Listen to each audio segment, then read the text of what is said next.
នេះគឺជាសកម្មភាពការផ្លាស់ប្ដូរកញ្ចក់រថយន្ត Lexus LX 600 AUD ឆ្នាំ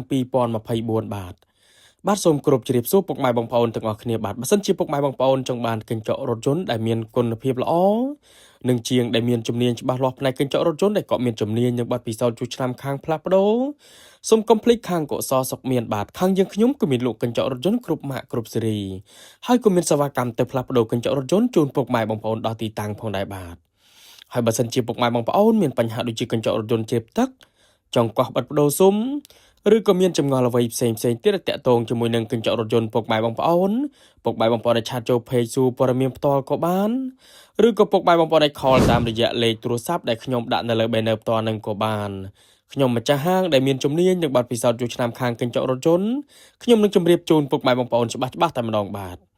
ហើយបើសិនជាពុកម៉ែបងប្អូនមានបញ្ហាដូចជាកញ្ចក់រថយន្តបែកប្រេះស្រាំចង្អុត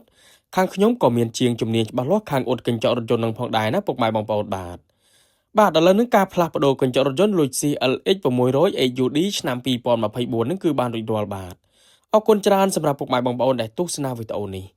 ចុងក្រោយសូមអរគុណគ្រប់ជ្រាបលាបាយបាយ